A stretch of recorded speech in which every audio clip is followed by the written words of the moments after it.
Your thoughts lang po kasi after na makipag-meeting ang mga kaalyado ng Partido Federal ng Pilipinas with the major allied parties, naglabas po ng listahan ng senatoriables ang kapatid mismo ni PBBM na si Senator Amy Marcos. Yung thoughts niyo lang po dito at this early, naglabas na siya ng complete list ng administration slate po. Well, sa pagkakaalam namin, wala pang pinal no, na pinag-uusapan. Yes, there were discussions among political party leaders and names were recommended and put forward. But this is just the first step.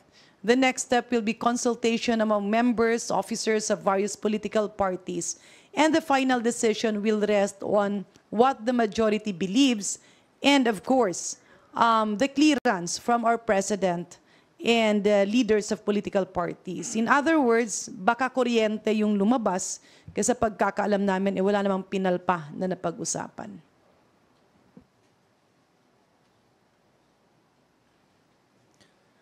Okay. May call on Billy Vegas from Abante Politico. Magandang tanghali po. Ihabol ko lang po kay Kong Garin. Kong, gaano po ba kadelikado yung MPAX, yung monkeypox, and ano po ba dapat yung ginagawa na ng DOH ngayon to prepare po? The mere fact that the WHO declared MPOX as a public health emergency of international concern, ang ibig sabihin nun, unang-una, nakakamatay yung sakit, nakakapanghawa, the possibility of a global spread is there, and there are still a lot of unknowns.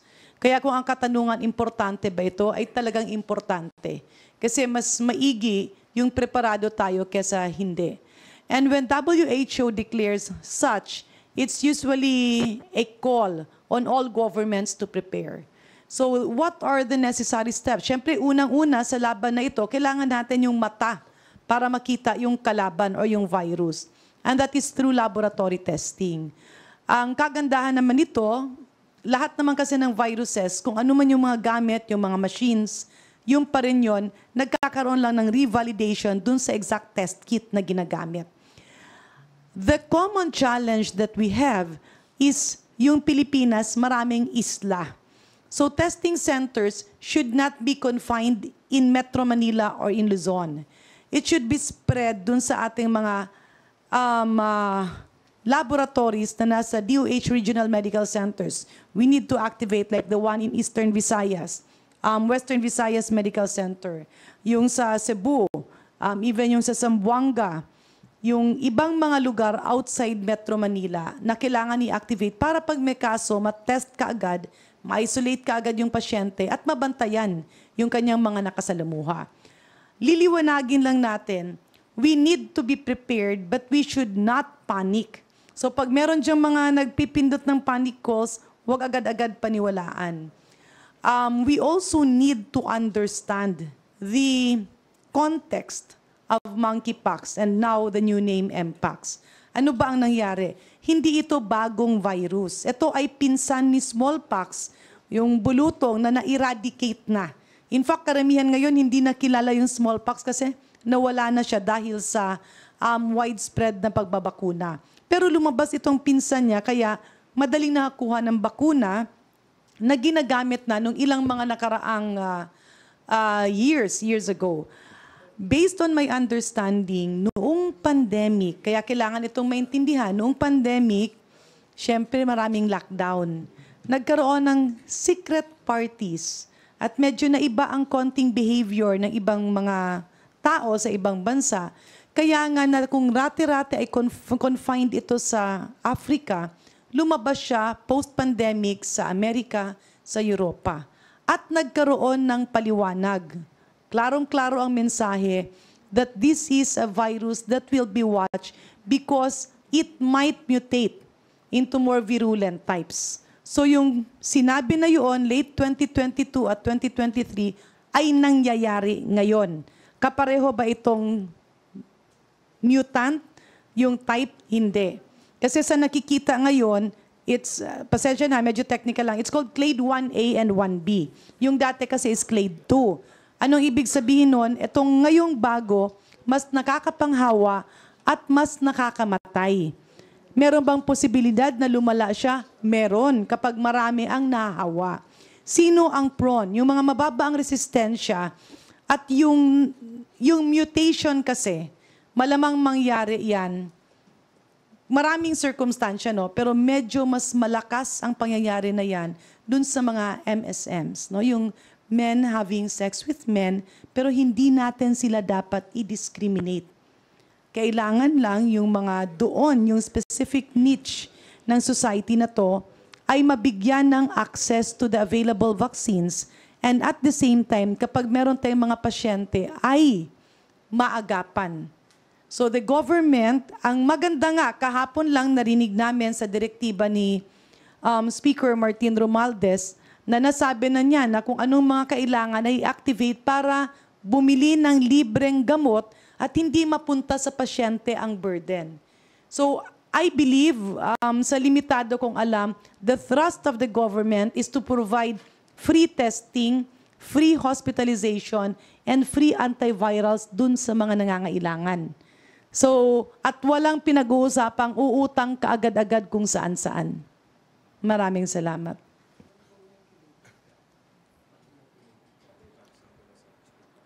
Pag meron kang bakuna sa smallpox, yung mga nakaraang iba yun. Kasi ito, kamag-anak siya. Pag may bakuna ka naman sa chickenpox, iba naman yun. Yung bakuna sa mpox is different. But it is not recommended to be given to all. Dun lang dun sa mga highly susceptible. And we go back dun sa practice nga ng, the selected community who practice MSMs. Kasi natural yan, no? Dun sa kanilang sector. At doon sa mga masyadong vulnerables. Okay, iliwanagin ko lang, bakit siya dapat bigyang pansin? Hindi naman lahat ng magkaka-mpox ay talagang galing sa MSM. Pwedeng doon ang galing, pero pwede rin meron kang kasama na nahawa at nahawa ka because of regular contact. Example, merong isang tatay na nahawa yung nanay or nagbre-breastfeed doon sa anak o yung nag-aalaga doon sa mga anak, mahahawa din yung baby. And they're most vulnerable. So kaya nga, dapat lahat tayo aware, lahat tayo nagmamasid, at yung susceptible population ay mabakunahan para hindi na lumala at hindi na dumami. But it is not like COVID. We don't expect it to spread like COVID. No, it's not airborne. Hindi siya airborne. Pero yung, kunyari, mag-iinuman, nag-share ng mga baso, pwede yun. Yung matutulog ka na nakikigamit ka ng tuwalya or nakikigamit ka ng higaan, pwede ka naman pagigamit ng higaan, palitan mo yung beddings. Okay, so yung mga unan, yung kung saan merong mga secretions yung tao, or yung mga utensils. So kapag merong linalagnat, masama ang katawan, masama ang nararamdaman, sumasakit yung katawan, dapat wag makipag-share ng utensils, no? At hugasan maigi. And then yung frequent hand washing. Pero hindi ito kapareho sa COVID na nagkasalubong kayo, mahahawa ka kasi mas mabilis siyang, mas mabilis siyang makapanghawa as compared to the previous monkeypox viruses. This is a mutant At nag-mutate siya nung pandemic, COVID pandemic, nag-mutate ulit siya ngayon. And it is expected to continuously mutate. Kaya nga, nakabantay dapat ang lahat ng bansa at dapat preparado tayo, which is very good because our bosses, the administration, has given the directive to do everything possible and to allocate money to respond to this illness. But very important, no, inuulit-ulit natin, no to stigma and discrimination. Kung maalala nyo yung kapanahonan ng HIV, kanya-kanyang discriminate, lalong dadami yan. No?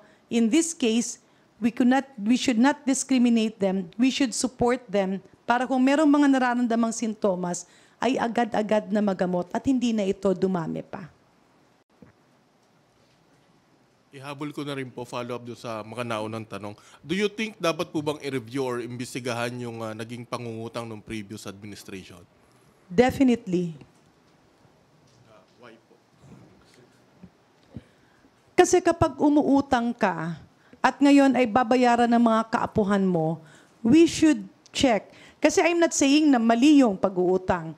Kung umutang ka at yung benepisyo ay napunta sa taong bayan, mabuti yan. Umutang ka, napigilan yung pagkamatay ng ilan nating kababayan, mabuti yan. Umutang ka, na bawasan ang gastusin ng kalusugan ng ating mga kababayan, mabuti yan. Pero kung umutang ka, at wala namang epekto sa buhay ni Juan at Maria de la Cruz, ay aba, kailangan managot ang mga nasa likod niyan.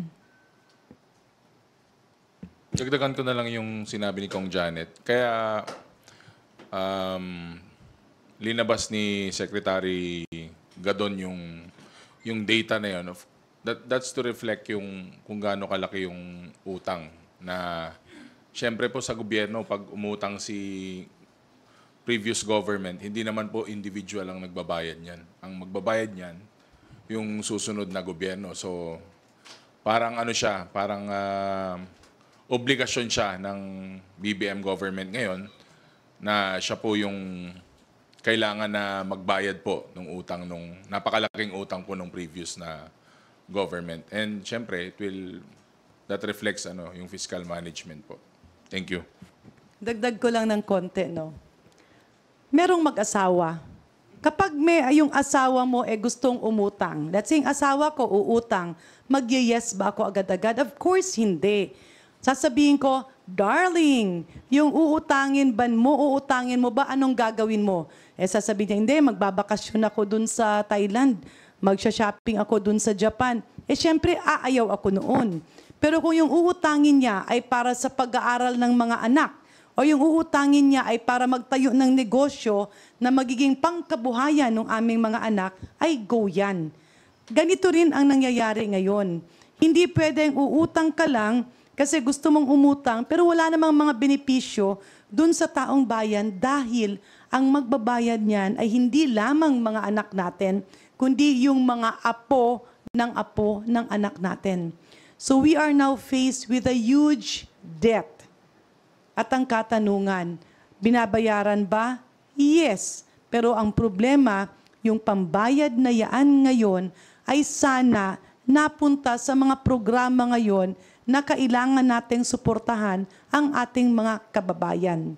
Kagaya na lang ng mga paulit-ulit na problema ng ating mga OFWs. Kayon, yung mga nasa Lebanon, kailangan umuwi. Kailangan nila ng trabaho and opportunities. Andyan yung mga climate change, bagyo, baha, at kung ano-ano pa. Andyan yung mga basura na hindi mabigyan ng solusyon. So, lahat ng yan, yung benepisyo at subsidy sa ating mga farmers, lahat ng mga yan ay apektado dun sa mga trilyon-trilyon na nagawang utang nung nakaraang mga taon. Last question po from my end.